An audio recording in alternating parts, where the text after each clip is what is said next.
અલા એલા 2 મહિનાથી આલા ટાવર ઉભા કરી નાખ.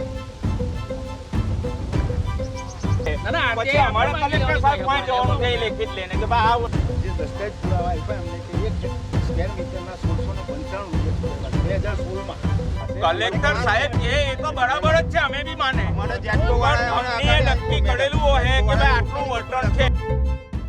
અંકલેશ્વરના પિલુદ્ર, રવિદ્ર અને કરમાલી ગામના 8 જેટલા ખેડૂતોએ વળતરની માંગણી સાથે એસઆર કંપનીના હાઈટેન્શન ટાવરની કામગીરીને અટકાવી વળતર નક્કી કરો પછી કામગીરી કરવા જણાવ્યું હતું. 12 વર્ષ પૂર્વે એસઆર કંપની દ્વારા રવિન્દ્ર, પિલુદ્રા અને કરમાલી ગામના 8 ટાવર માટે ખેડૂતોના ખેતરમાં હાઈટેન્શન ટાવર નાખવામાં આવ્યા હતા. ત્યારે પિલુદ્રા ગામ નજીક એક્સપ્રેસ વેમાં ટાવર લાઇનને ઊંચી કરવા એસઆર કંપનીએ કામગીરી શરૂ કરી હતી.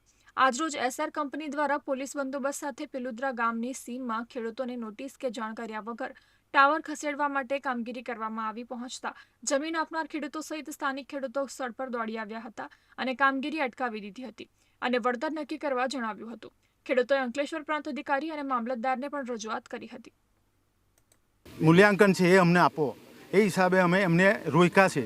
અમે પ્રાંત અધિકારી સાહેબ જોડે પણ મિટિંગ કરી છે, મામલતદાર સાહેબ જોડે બી મિટિંગ કરી છે. એમણે કહ્યું છે કે તમારું સોલ્વ નહીં થાય ત્યાં લગી અમે તમને સૂચના આપીએ નહીં ત્યાં સુધી કામ નહીં કરવાનું. આજે આ લોકો પોલીસ લઈને અમને જાણ કર્યા વગર અમને શું આપવાના છે, કેટલું કોમ્પન્સેશન આપવાના છે, જમીનનું શું આપવાના છે, એ કોઈ પણ જાણ કર્યા સિવાય આ લોકો અમારી જમીનમાં પ્રવેશ કરીને આવી ગયેલા છે. પોલીસ લઈને અમે અટકાવેલા છે અને અમે જ્યાં સુધી અમારું કોમ્પન્સેશન નક્કી નહીં થાય ત્યાં સુધી અમે આ લોકોને કામ કરવા દેવાના. ખેડૂતો છે પાકનું પણ વળતર નથી મળ્યું, ટાવર અને લાઇન જે જાય છે એનું તો કશું મળ્યું જ નથી.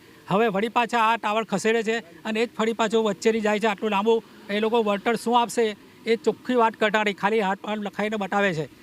જે પ્રમાણે આગળ એમાં વાત કરીને ગયેલા એ પ્રમાણે 2012થી લઈને હજુ સુધી બીજું કોઈ વળતર મળ્યું નથી અને હમણાં પણ વગર વળતરે આ જમીન એ લોકો એક્વાયર કરવા માટે આવી ગયા છે. એમ કહે છે કે અમે સંપાદિત નથી કરતા, સંપાદિત કરતાં પણ આ ગવર્મેન્ટ ભાડે પડ્યું છે કે આ જમીન અમારી તો ઝીરો વેલ્યુ થઈ જવાની છે. એના અમે આ લાઈન હવે અમે કોઈ પણ હિસાબ આવીને જ્યાં સુધી વળતર નક્કી નહીં થાય અને ચોખ્ખું લેખિતના અંદર લેખિતમાં અમને વળતરની ચોખ્ખી વાત નહીં કરે અને અમને યોગ્ય લાગશે તો જ અમે આપવા દઈશું, નહીં તો અમે લાઈન નાખવા દેવાના નથી કોઈ પણ હિસાબે.